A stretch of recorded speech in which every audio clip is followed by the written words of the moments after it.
आयुष्मान भव या मोहिमेच्या शुभारंभ प्रसंगी उपस्थित राज्याचे महामहिम राज्यपाल श्रीयुत रमेश बैसजी, आपले आरोग्य विभागाचे मंत्री डॉक्टर तानाजी सावंतजी, एसीएस सार्वजनिक आरोग्य विभाग मिलिंद म्हैसकरजी, नवीन सोना, आमदार भरत शेठ गोगावले, आमदार मनीषाताई कायंदे आणि विसीवर उपस्थित सर्व कलेक्टर, सर्व सीओ, सर्व जिल्हा आरोग्य अधिकारी आणि उपस्थित या सभागृहामध्ये सर्व मान्यवर अधिकारी, लोकप्रतिनिधी आणि पत्रकार मित्रांनो, हे सर्वप्रथम आजच्या या आयुष्मान भव या मोहिमेला मनापासून शुभेच्छा देतो। आपल्या सर्व आरोग्य विभागाच्या अधिकाऱ्यांना मनापासून शुभेच्छा, मंत्री महोदयांचं मनापासून अभिनंदन, कारण अतिशय चांगलं काम आपण गेल्या वर्षभरामध्ये या विभागाच्या माध्यमातून करतो आहोत।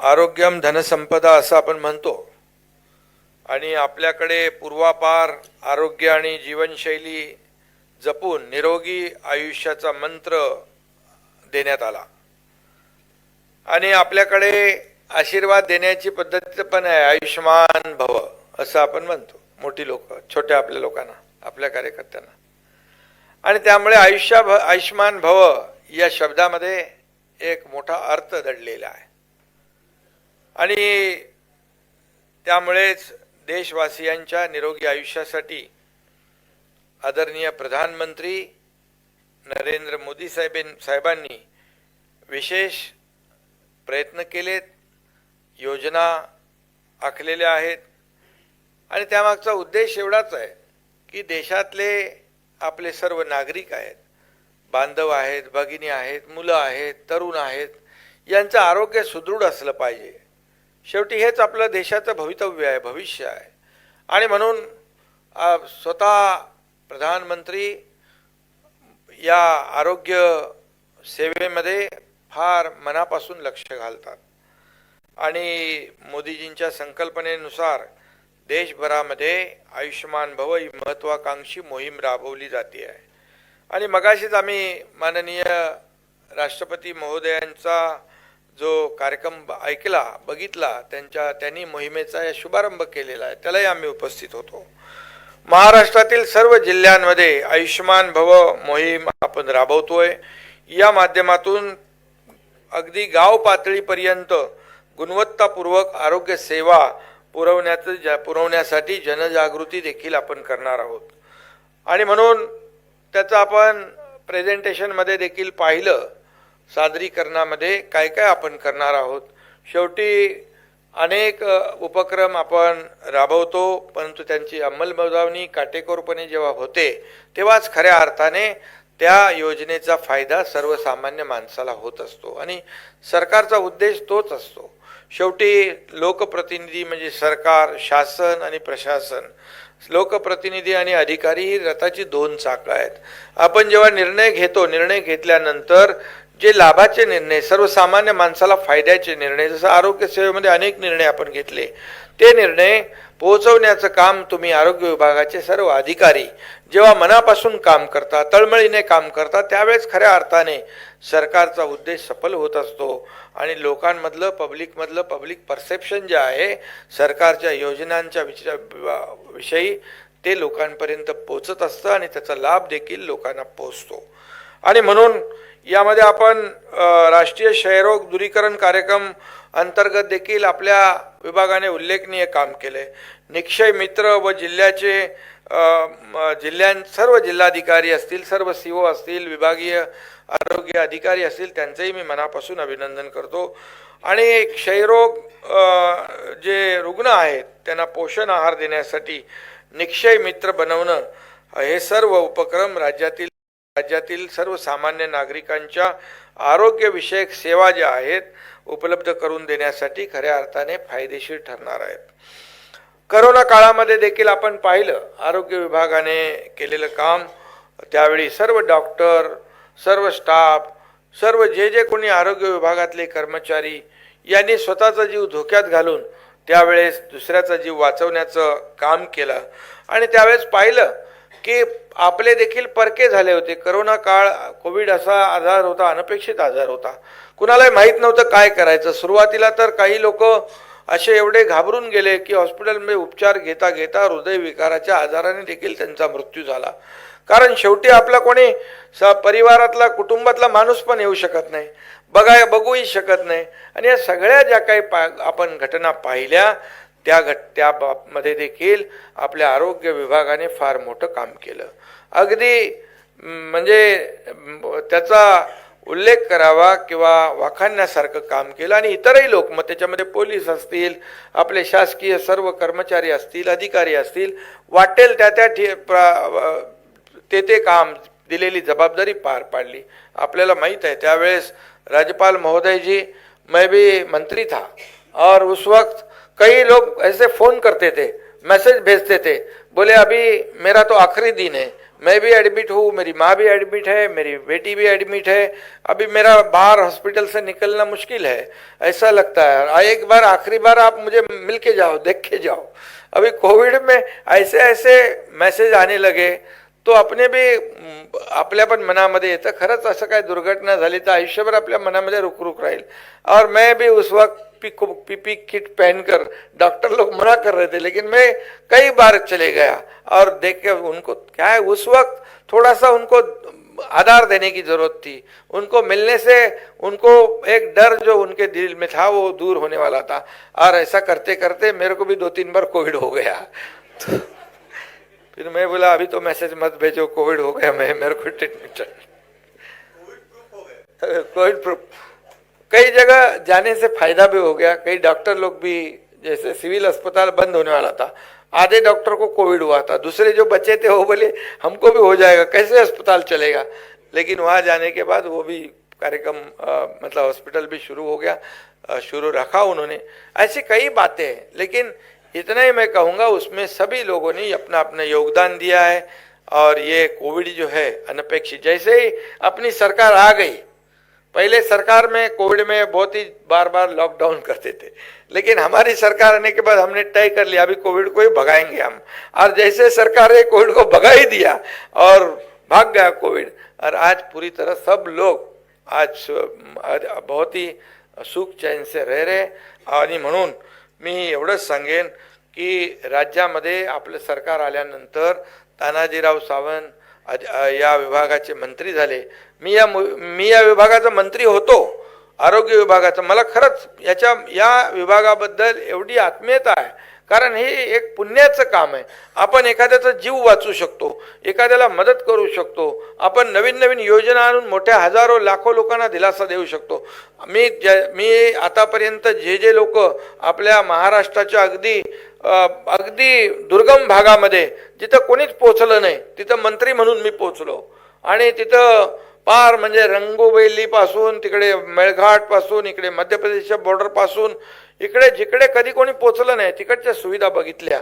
पण मी तुम्हाला सांगतो की अशा दुर्गम ठिकाणी देखील आपली आरोग्य व्यवस्था तिकडे पाहायला मिळाली होती. आरोग्य व्यवस्था तिला अजून अपडेट करण्याची आवश्यकता होती, ती केली आपण. आणि म्हणून मी तानाजीरावांना मुद्दाम सांगितलं, हे डिपार्टमेंट तुम्ही घ्या. तुम्ही हे डिपार्टमेंट घेतल्यानंतर तुम्हाला एवढा पुण्य मिळेल, एक सुख मिळेल, आनंद मिळेल, समाधान मिळेल. शेवटी याच्यापेक्षा दुसरं काय असू शकतं. आपण दुसऱ्याचा जीव वाचवतोय आज, याच्यापेक्षा दुसरं समाधान बिलकुल नाही. आणि म्हणून आरोग्य सेवा ही ईश्वर सेवा म्हणतो आपण, मनुष्य सेवा ही ईश्वर सेवा म्हणतो. आणि म्हणून आपण एवढे अलर्ट आहोत की कधी कुणाचाही रुग्णाचा फोन येऊ शकतो. कोविडमध्ये तर रात्री पहाटे पण यायचे. परंतु केव्हाही जेव्हा आपण फोन घेतो आणि एखाद्या हॉस्पिटलमध्ये ट्रीटमेंटची आवश्यकता असते आणि आपण डॉक्टरला फोन करतो, सगळी यंत्रणा अलर्ट होऊन जाते. त्या माणसावर जास्तीचे एफर्ट्स घेतात, जास्तीचे प्रयत्न उपचारासाठी घेतात आणि त्या माणसाचा जीव वाचतो. आणि म्हणून मी आपल्याला एवढंच सांगेन की आपलं सरकार आल्यानंतर मला अभिमान आहे की या विभागाने 4,39,00,000 महिलांची तपासणी केली. महिला एवढा मोठा आकडा आहे. खरं म्हणजे महिला आपल्या थोड्या कामाच्या व्यापामधून थोडं मागे पुढे करतात, आपल्या तब्येतीची हेळसांड होते. परंतु सरकारने ठरवून ठेवलं की आपल्या महिलांची मोठ्या प्रमाणात तपासणी करायची. 4,39,00,000 हा मोठा आकडा आहे. त्यामुळे डायग्नोसिस होतं. पहिल्याच टप्प्यामध्ये काही आजार असेल तो माहीत पडतो, त्याचा उपचार होतो, त्या भगिनीचा जीव वाचतो. त्याचनंतर तरुणांचं देखील आपण 18 वर्षापर्यंत त्याला जवळपास 2 कोटीच्या वर 2,40,00,000 मुलांचा आपण तरुणांचा आज चेकअप केलं. आता याच्यामध्ये आपण 18 वर्षाच्या वरती लोकांचा पण या मोहिमेमध्ये करतोय. म्हणजे या राज्यातल्या सर्व लोकांचं तपासणी आपण शेवटी रोग वाढल्यानंतर त्याचं ऑपरेशन करण्यापेक्षा रोग होऊ नये यासाठी प्रिव्हेंटिव्ह ॲक्शन घेण्याचं जे आपण धोरण ठरवलेलं आहे ते खरं म्हणजे कौतुकास्पद आहे. आणि म्हणून मी तुमचं सगळ्यांचं अभिनंदन करतो, शुभेच्छा आपल्याला सगळ्यांना देतो. आणि त्याचबरोबर मुख्यमंत्री सहाय्यता निधीकडे माझ्याकडे रोज पत्र येतं. आता इथे येता येणाऱ्या 3 मी सह्या केल्या, तिथून इथपर्यंत येईपर्यंत. म्हणजे मुख्यमंत्री सहाय्यता निधी आज आपल्याला मी सांगतो की 1 वर्षामध्ये, मागच्या 2.5 वर्षामध्ये 2-2.5-3 कोटी रुपये मुख्यमंत्री सहायता निधी दिला. पण मला सांगायला अभिमान वाटतो की या 1 वर्षामध्ये जवळपास 112 कोटी रुपयाचा आपण मुख्यमंत्री सहायता निधीमधून लोकांना मदत केली. आपल्या एका सहीने एखाद्याला उपचार मिळतोय, त्याचा जीव वाचतोय, तर त्याच्यामध्ये काय हरकत आहे. आणि म्हणून आज ही योजना आपण पुढे नेतोय. मगाशी आपल्या तानाजीरावांनी सांगितलं की आपण जो 1.5 लाखाचा आहे तो 5 लाख केला. 5 लाख तर केलाच, परंतु यामध्ये फक्त BPL होतं. आता आपण हे सगळे निकष काढून टाकले. 12.5 कोटी जनतेला 5 लाखापर्यंत उपचार मोफत मिळणार. त्याच्यामध्ये आधी श्रीमंतापासून गरिबापर्यंत सगळ्यांची चिंता दूर केली आहे. कुठल्याही हॉस्पिटलमध्ये गेलात तर तुम्हाला आता पैसे भरावे लागणार नाही. सरकारी हॉस्पिटलमध्ये पैसे भरावे लागणार नाहीत. तानाजीराव कॅशलेस आपण करतोय ना, आपण फॉर्म भरायचे पण पैसे घेणार नाही, आपण औषधाचे पैसे नाही, उपचाराचे पैसे नाही. म्हणजे हे राज्य मला वाटतं हे आपलं देशातलं पहिलं राज्य आहे की सरसकट सगळ्यांना ही योजना लागू केली आणि हॉस्पिटलमध्ये देखील आता पैसे घेणार नाही. त्याचबरोबर आपण आयुष्मान भारत प्रधानमंत्री आरोग्य योजनेअंतर्गत एकत्रितपणे जे आपलं नोव्हेंबर अखेरपर्यंत जे टार्गेट आहे 2 कोटीचं, तानाजीराव मी आपल्याला आवाहन करतो आणि हे 2 कोटीच्या ऐवजी 3 कोटीचा टप्पा आपण या नोव्हेंबर अखेरपर्यंत करा. हे आयुष्मान कार्डाचं वाटप समारंभपूर्वक आपण करा. नक्की यामध्ये आपल्याला प्रधानमंत्री महोदयांचे देखील आशीर्वाद मिळतील, त्यांचा सपोर्ट मिळेल. आणि म्हणून सर्व जिल्हा व सर्व क्षेत्रीय अधिकाऱ्यांना माझी आग्रहपूर्वक सूचना आहे की त्यांनी जोमाने या कार्यक्रमाला चालना द्यावी. आशाताई तसेच अन्य सर्व यंत्रणेमार्फत कार्ड तयार करण्यास सर्वोच्च प्राधान्य देण्यात यावं, जेणेकरून सर्वसामान्य माणसाला मोठा दिलासा मिळेल. आणि म्हणून महाराष्ट्र जे आहे सर्वसामान्य नागरिकाला आरोग्याचा केंद्रबिंदू ठेवून आरोग्यविषयक योजना ज्या आहेत आपण उपक्रम राबवतोय. आपल्या PSC अपग्रेड करतोय आपण बाळासाहेब ठाकरे आपला दवाखाना, मला आठवतंय पहिला मी ठाण्यामध्ये आपला दवाखाना केला. ठाणे महापालिकेला मी सांगितलं या झोपडपट्ट्या जिकडे जिकडे आहेत तिथे बाळासाहेब ठाकरे आपला दवाखाना करा. आणि ते सुरू झालं. आणि सुरू झाल्यानंतर ज्या ज्या झोपडपट्टीच्या बाजूला चाळी असतील, गरीब लोक आहेत, त्यांच्या बाजूला घराजवळच त्यांना, नाही तर माणूस काय करतो, कंटाळा करतो, जाऊ दे सर्दी आली, खोकला आला, आपण बघूया, मग ते आजार वाढतो. तिथे 50 दवाखाने सुरू केल्यानंतर मी मुंबई महापालिकेच्या चहल यांना सांगितलं, मुंबईमध्ये सगळीकडे मला बाळासाहेब ठाकरे आपला दवाखाना पाहिजे. आणि तुम्हाला सांगायला आनंद होतो की 250 ठिकाणी मुंबईमध्ये प्रत्येक झोपडपट्टीच्या बाजूला बाळासाहेब ठाकरे आपला दवाखाना आज सुरू झाला. त्याचा फायदा ते घेत आहेत. एक डॉक्टर आहे, नर्स आहे, वॉर्ड बॉय आहे, 4 लोकांचं स्टाफ आहे आणि त्यामुळे मोफत तिथे औषधोपचार मिळतो, मोफत तपासणी होते. 147 प्रकारच्या तपासण्या तिथं होतात. मग तानाजीरावांना मी सांगितलं आपल्या राज्यामध्ये आपल्याला सर्व करायचं आहे, तर तानाजीरावांनी प्राधान्य दिलं 700 दवाखाने आपण आपल्या महाराष्ट्रामध्ये बाळासाहेब ठाकरे आपला दवाखाना करतोय. हे सरकारचं काम आहे, हे सरकार करतंय. आणि म्हणून या ठिकाणी मी मनापासून आपल्याला सगळ्यांना धन्यवाद देईन. आणि आजची जी आज आयुष्यमान भव ही मोहीम सुरू झालेली आहे, ही झालेली मोहीम प्रत्येकाच्या घराघरापर्यंत आपण पोहोचलं पाहिजे. जसं आपण शासनाच्या योजना, शासनाचे निर्णय घराघरामध्ये घराघरापर्यंत पोहोचवतोय, शासन आपल्या दारीच्या माध्यमातून आपण जवळपास आत्तापर्यंत 1,70,00,000 लोकांना आपण योजना आणि निर्णय त्यांचे लाभ त्यांना मिळवून दिले. कालचा आकडा होता पाचोऱ्याचा. आणि म्हणून या माध्यमातून आपण शासन आपल्या घरी, आरोग्य आपल्या घरी, आरोग्य सुविधा आपल्या घरी, बरोबर ना तानाजीराव, हे आपल्याला करायचं आहे. आणि त्यामध्ये तुम्हाला यश मिळेल अशा प्रकारची अपेक्षा व्यक्त करतो. आणि मला मागे परवाच्या दिवशी मनसुख मांडविया दिल्लीमध्ये भेटले. मोदी साहेब देखील एका कार्यक्रमात दिल्लीत जेव्हा भेटले तेव्हा त्यांनी महाराष्ट्रातल्या आरोग्य सेवेची परिस्थितीवरच थोडी चर्चा केली. आणि मनसुख मांडवियांनी मला सांगितलं की प्रधानमंत्री महोदयांनी अगदी स्पेसिफिक आणि स्पष्ट सांगितलंय की महाराष्ट्रामध्ये आरोग्य सेवा ज्या आहेत त्या अपग्रेड करण्यासाठी, आणखी नवीन त्याच्यामध्ये उपक्रम राबवण्यासाठी कुठेही काही कमी पडून देऊ नका, अशा प्रकारची भावना देखील आपल्या प्रधानमंत्री महोदयांची आहे. आणि त्यामुळे आज आपल्याला सगळ्यांना त्याचा फायदा घ्यायचा आहे. केंद्र आणि राज्य सरकार मिळून आपण अशा प्रकारच्या योजना राबवू. मला या ठिकाणी सांगायला एक अभिमान देखील वाटतोय प्रधानमंत्री महोदयांचा विषय आला म्हणून. जेव्हा G20ची आता शेवटची परिषद दिल्लीमध्ये होती, आपल्याला मी सांगतो जगभरातले America, Britain, France, Germany, Europe सगळे, अगदी जो बायडन पासून ते ऋषी सुनक पासून सगळे, जपान, सगळे लोक त्या ठिकाणी उपस्थित होते. आणि G20च्या माध्यमातून देश आपला जगभरामध्ये देशाचं नाव मोठ्या सन्मानाने घेतलं जातं. आणि हे केवळ आणि केवळ आदरणीय प्रधानमंत्री महोदयांच्या कामामुळे हे शक्य झालंय. म्हणून मी प्रधानमंत्री महोदयांचं राज्य सरकारच्या वतीने मनापासून अभिनंदन करतो, त्यांना शुभेच्छा देतो. कारण जगभरामध्ये जगाच्या सर्व लोकांची मनं जिंकण्याचा तो कार्यक्रम होता. त्या ठिकाणी पाहिलं, त्या लोकांच्या बॉडी लँग्वेज पाहिली, त्यांचं मोदी साहेबांच्या बरोबरचं बॉन्डिंग पाहिलं. आणि जे ठराव मोदी साहेबांनी केले ते जगभरातल्या सर्व राष्ट्राध्यक्ष आणि प्रधानमंत्री महोदयांनी मान्य केले एक मताने. त्यामुळे ते ठराव काय झाले त्याच्यात मी जात नाही, परंतु या सर्व निर्णयामुळे आपल्या राज्याला नाही देशाला फायदा होणार आहे.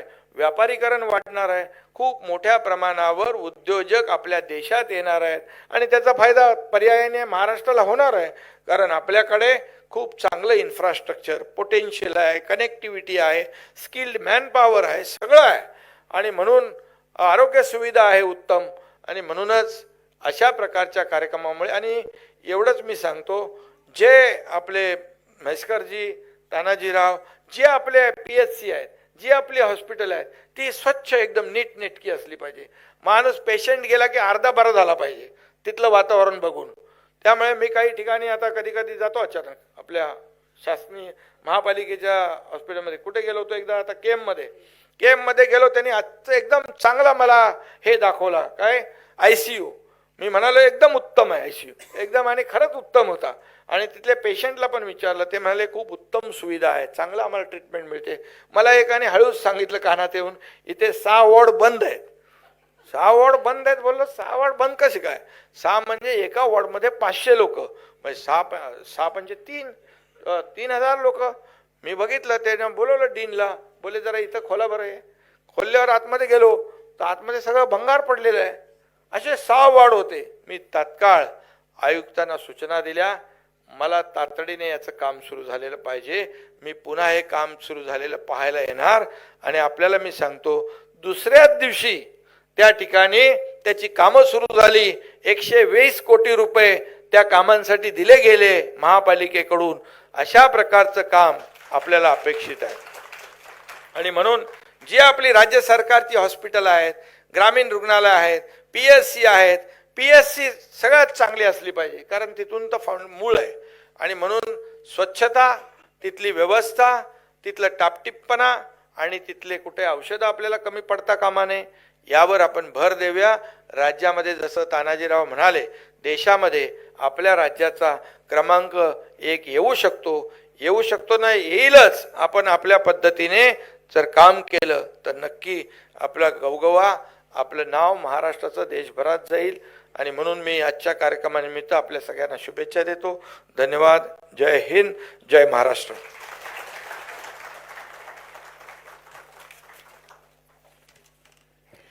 आपल्या प्रेरणादायी वक्तव्याबद्दल मनापासून धन्यवाद सर. आरोग्य सेवेचं हे व्रत अथकपणे सुरूच आहे आणि आता आयुष्यमान भव या मोहिमेच्या कार्यारंभ दिनी मी विनंती करते, माननीय राज्यपाल महाराष्ट्र राज्य आदरणीय रमेश बैसजी की त्यांनी सर्वांना संबोधित करावे. माननीय राज्यपाल महोदय.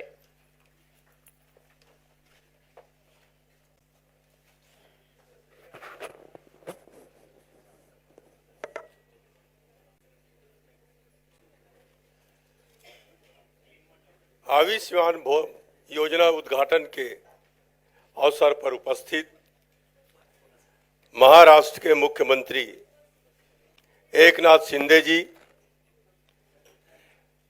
डॉक्टर तानाजी सावंत सार्वजनिक स्वास्थ्य एवं परिवार कल्याण मंत्री, श्रीमती मनीषा कायंदे MLC, श्री भरत उंगावाले MLA, श्री मिलिंद महेश्कर अतिरिक्त मुख्य सचिव स्वास्थ्य और परिवार कल्याण विभाग, श्री नवीन सोना सचिव, डॉक्टर धीरज कुमार आयुक्त स्वास्थ्य एवं अभियान निर्देशक राष्ट्रीय स्वास्थ्य मिशन, निक्षय मित्र, आमंत्रित देवियों और सज्जनों, भारत के माननीय राष्ट्रपति द्वारा आयुष्मान भव अभियान के शुभारंभ के कार्यक्रम में उपस्थित होकर अत्यंत हर्ष का अनुभव कर रहा हूं। यह उचित ही है कि हम महाराष्ट्र में सेवा पखवाड़ा महाअभियान लागू कर रहे हैं और स्वास्थ्य संबंध में विभिन्न पहल शुरू कर रहे हैं। आयुष्मान भव अभियान का उद्देश्य ग्रामीण स्तर पर गुणवत्तापूर्ण स्वास्थ्य देखभाल और सुविधाएं प्रदान करना, सरकार की कल्याणकारी योजनाओं के बारे में जागरूकता पैदा करना, एक भी जरूरतमंद व्यक्ति स्वास्थ्य लाभ से वंचित न रहे, इस उद्देश्य से अभियान प्रारंभ किया गया है। मुझे खुशी है कि आयुष्मान आपके द्वार,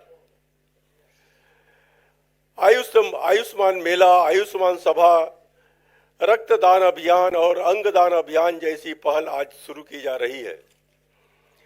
टीबी के उन्मूलन में भारत के प्रदर्शन को विश्व स्तर पर सराहा गया है। टीबी मरीजों को अच्छी पौष्टिक खुराक मिले और भारत 2025 के पहले ही टीबी मुक्त हो, इस उद्देश्य से शुरू की गई निक्षय मित्र योजना का महाराष्ट्र में प्रदर्शन बेहद सराहनीय रहा है। इसके लिए आप सभी अभिनंदन के पात्र हैं। हमें प्रदेश के निक्षय मित्रों की संख्या बढ़ाने का प्रयास करना चाहिए। हमें रक्तदान और अंगदान अभियान कॉलेजों और विश्वविद्यालयों में नए उत्साह के साथ लागू करने की आवश्यकता है। विश्वविद्यालय के कुलाधिपति के रूप में मैं इस विषय को कुलपतियों के बैठक के समक्ष उठाऊंगा। अंगदान, ऑर्गन डोनेशन और रक्तदान को बढ़ावा देने वाले विश्वविद्यालय के साथ हम बहुत बड़े लक्ष्य हासिल कर सकते हैं। कई बार बड़े बुजुर्ग लोगों को मोबाइल फोन का इस्तेमाल करने में कठिनाई आती है। यह अच्छा होगा यदि हमारे अधिकारी ऐसे लोगों को आयुष्मान भारत प्रधानमंत्री जन आरोग्य योजना के तहत आयुष्मान कार्ड बनाने में मदद करें, ताकि हम यह सुनिश्चित कर सके कि अधिकतम लाभार्थी भारत सरकारी स्वास्थ्य देखभाल योजनाओं का लाभ उठा सके। आज इस मंच से उभरती चिंता का एक विषय साझा करना चाहूंगा। महाराष्ट्र में बुजुर्गों की संख्या निरंतर बढ़ रही है। अनुमान है कि 125 मिलियन की अनुमानित आबादी वाले महाराष्ट्र में बुजुर्ग की आबादी 11.7% है, जो राष्ट्रीय औसत 10 से अधिक है। इसके और बढ़ने का अनुमान है। 2031 तक 15% हिस्सेदारी तक पहुंचने का। कई बुजुर्गों के पास किसी पर निर्भर रहने वाला कोई नहीं होता। हमें सभी सरकारी अस्पतालों और स्वास्थ्य केंद्रों में वृद्धावस्था इकाइयां, जेरेट्रिक वार्ड खोलने चाहिए। अब समय आ गया है कि विशेष रूप से वरिष्ठ नागरिकों के लिए एम्बुलेंस सेवा भी शुरू की जाए। अभी मैं कल ही पुणे गया था। कुछ डॉक्टरों ने मिलकर एक सेवा संस्था बनाया। उस कार्यक्रम में कल मुझे आमंत्रित किया गया था और ये अनोखा पहल उन्होंने किया है कि जितने भी जिस घर में बुजुर्ग हैं, ये डॉक्टर लोग उनके घर जाकर उनकी सेवा करते हैं, उनकी जो भी जरूरतें होती है उसको पूरा करते हैं। और आज महाराष्ट्र में कई शहरों में वो प्रारंभ कर चुके हैं। करीब करीब मेरी जानकारी में 4-5 शहर में, बड़े शहरों में कार्य प्रारंभ हो गया है। उसमें मैंने कहा था कि किसी भी आदमी को कोई सहायता मिले ना मिले, लेकिन स्वास्थ्य सहायता मिलना चाहिए। कोई भी जब कार्यक्रम बनता है, सरकारी कार्यक्रम बनता है, तो वो बीपीएल के लिए पहले होता है। सामान्य आदमी अगर सामान्य है और गरीब है, उसको वो लाभ नहीं मिल पाता था। लेकिन ये पहली योजना है कि केंद्र सरकार और राज्य सरकार के द्वारा 5-5 लाख की जो सहायता दी गई है, ये पूरे विश्व के लिए एक अनूठा है। लेकिन इतनी सहूलियत देने के बाद भी अब मुख्यमंत्री के पास आवेदन आता है तो नहीं आता, मेरे को नहीं मालूम, लेकिन अभी भी मेरे पास आवेदन आते हैं कि हमें स्वास्थ्य के लिए आर्थिक सहायता दीजिए। अब बताइए कि 5 लाख राज्य सरकार, 5 लाख केंद्र सरकार, 10 लाख रुपए अगर किसी को कितनी लंबी बीमारी, बड़ी बीमारी क्यों ना हो, उसके लिए पर्याप्त होता है। लेकिन जो लोगों की मांगने की जो आदत पड़ी हुई है, अगर हम सही ढंग से उनके पास जाकर हम काम करें तो निश्चित रूप से हमारा देश, हमारा प्रदेश स्वस्थ रहेंगे। और सरकार जितनी भी योजना लागू करती है वो जनहित की भावना से लागू करती है। मैं चाहता हूं कि महाराष्ट्र आयुष्मान भव अभियान के कार्यान्वयन और विभिन्न स्वास्थ्य पहलों के क्रियान्वयन में नंबर 1 राज्य बने। मैं महाराष्ट्र सरकार को बधाई देता हूं और आप सभी के भविष्य के प्रयासों में सफलता की कामना करता हूं। जय हिंद, जय महाराष्ट्र।